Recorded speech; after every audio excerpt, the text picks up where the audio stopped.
नमस्कार प्रभाती किचन रे आपण समस्त को मो तरफ अनेक अनेक स्वागत।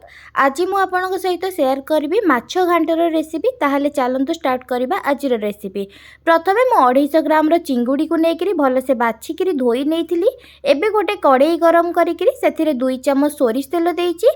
तेल गरम भलसे हो जिबा परे एबे बाछिकी रखी चिंगुड़ी को कड़ई रे देइकिरी सेथिरे आधा चम्मच लूण एवं आधा चम्मच हलदी देइकिरी गोळेई नउची। आपण जेतिकी चिंगुड़ी अधिका कम करी नहीं पारिबे एवं जेतिकी चिंगुड़ी नैथिबे सेतिकीर स्वाद अनुसार लूण हलदी देइकिरी चिंगुड़ी को गोळेई नेबे।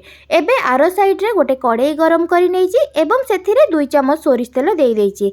तेल गरम हो सारिबा परे आलू एवं देसी आलू को मु एठारे बड़ बड़ साइज रो काटिकी रखी नैथिली। एबे से आलू देसी आलू को कड़ई रे देइकिरी सेथिरे आधा चम्मच हलदी एवं स्वाद अनुसार लूण देइकिरी किछि टाइम पे घोड़े रखी देइछि, जहा द्वारा आलू एवं देसी आलू आमर भाजिबा समय रे आमर 20% सिझी जिवो। सेति पई मु घोड़े मझिरे मझिरे गोळेई भी नउछि एवं ता सहित आउ गोटे साइड रे चिंगुड़ी भाजिबा जोटा देइछि सेटा को मध्य मु मझिरे मझिरे भाजी नउछि। आपण माने वीडियोटी को आरंभ रु शेष पर्यंत देखंतु। जदि वीडियोटी भलो लागिबो ताहले लाइक सहित शेयर करनेबे एवं जदि मो चैनल रे नुआ थिबे ताहले सब्सक्राइब मध्य करनेबे। सब्सक्राइब करबा सहित पाखरे थिबा छोटो बेल आइकन को क्लिक कर देबे, जहा द्वारा मु नेक्स्ट जहा भी वीडियो अपलोड करिवि ताहार नोटिफिकेशन आपण फोन को आसीजिब एवं आपण जाई वीडियोटी को देखि परिबे। एबे चिंगुड़ी भाजी नबा परे सेई कड़ई रे मु आउ किछि माछ को देइकिरी भाजी नैछि।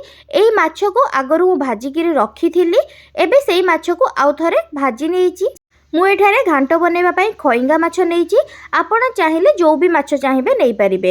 एबे माछ भाजी नबा परे सेई कड़ई रे आउ किछि सोरिष तेल देइछि एवं ता संगरे किछि गोटा मसला देइछि। गोटा मसला किछि देइकिरी गोळेई नबा परे एबे 2टी पियाज को लंबा लंबा पतला पतला करी काटी रखी थिली।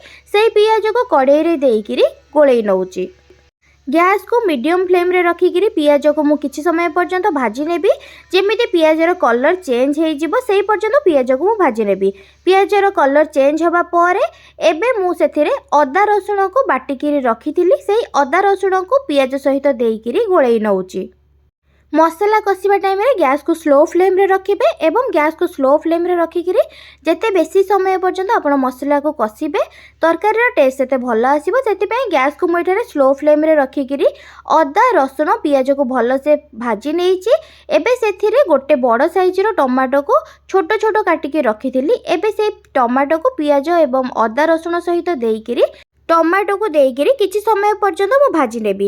एबे टमाटो देई सारिबा परे सेथिरे मु स्वाद अनुसार लूण देइछि, गोटे चम्मच हलदी देइछि, ता संगरे मु एठारे चिकन मसला गोटे चम्मच देइछि एवं गरम मसला गोटे चम्मच देइछि। आपण चाहिले चिकन मसला आउ टिके अधिका मध्य देई परिबे। मु एठारे मसला बहुत कम देइछि। एबे मसला देई सारिबा परे आउ किछि समय पर्यंत मसला को कसी नउछि। 15 मिनिट जाए मसला को भल से गैस को स्लो फ्लेम रे रखिकी कसी नबा परे एबे सेथिरे भाजिकी रखिथिबा माछ को देइकिरी एबे मसला सहित गोळेई नैछि एवं माछ को मेठारे खंड खंड कर देइछि, छोटो छोटो खंड कर देइछि। माछ घांट पई आमे माछ को छोटो छोटो खंड करिवे, सेति पई मेठारे माछ को खंड खंड छोटो छोटो करि देइछि।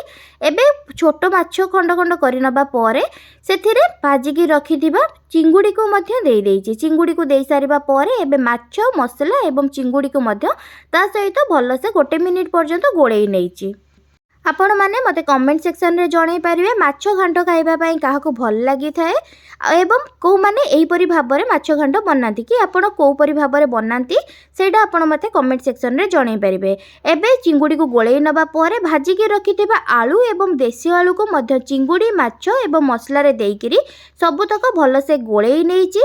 एबे सबुतक गोळेई नबा परे सेही कड़ई रे मोर जागा हेनी, सेति पई मु अलगा गोटे कड़ई रे सबुतक देइकिरी सेथिरे जेतिकी आपण झोल रखिबे सेही हिसाब रे पानी देई देबे। मु एठारे 2 ग्लास पानी देइछि एवं तरकारी रे पानी देई दबा परे मु एठारे किछि टाइम पर्यंत फुटिबा पई छाडी देइछि। फुटी जिबा परे तरकारी को टिके करचुली द्वारा आलू एवं देसी आलू को टिके फिटेई नेबे।